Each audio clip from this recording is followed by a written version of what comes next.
Sometimes it just happens in sports. Kids of different talent levels, sizes, love for the game, you come together and you're able to do something together that you didn't think you could do. That's what happened with my team. But I said, every game you play, every game, you're playing for the championship of any boy or girl who ever got told by an adult that they weren't good enough in sports.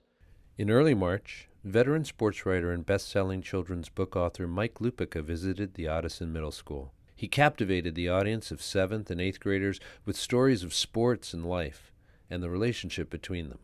But I saw for myself how important sports is in your lives. And I'll tell you something. Before every game, I'd call them over and I'd say, okay, look up in the stands. See all those adults up there? Every one of them would change places with you and be your age and have one more game to play. There's not a time when I go past the fields or the gyms where I coach my kids where I wouldn't give $1 bazillion to have one more Friday night or Saturday morning or Saturday afternoon and have one more game to coach. That's how special that time was. My books are written in that spirit. Lupica was moved by a real-life tale of redemption and triumph to make the shift from being a sports reporter to becoming a novelist. I'm writing stories about boys and girls your age trying to do something cool in sports.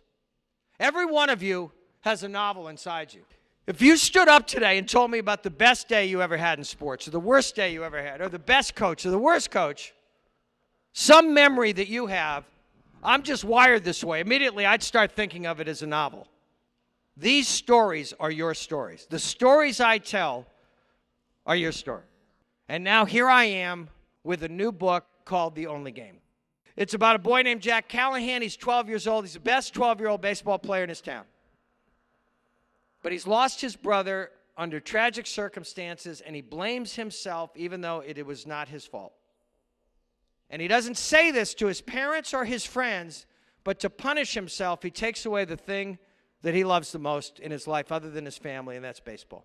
And then the book becomes something about the power of redemption and friendship, because he's got 3 amazing friends in this book. He wanted to share his experience and stories with younger students, showing them the true heart of sports. I now write the kind of books that I wanted to read when I was a boy. They're about loyalty and friendship and teamwork. You know that there's nothing more important than being thought of as a good friend and being able to count on your friends. That's what my books are about. Lupica focuses on a younger audience, teaching them how to overcome tough challenges. My wife said to me, "Are you going to be happy writing for young readers from now on?" And I said, "Yeah." She said, "Good, because all the other stuff you've done in your career, you're going to be remembered best as somebody who helped get kids to want to read. It's the coolest thing that ever happened to me, and I'll make you one deal. If you keep reading my books, I'll keep writing them." Thank you very much for coming here today. This is James Milan with the APN Book Club, reporting for Arlington Public News.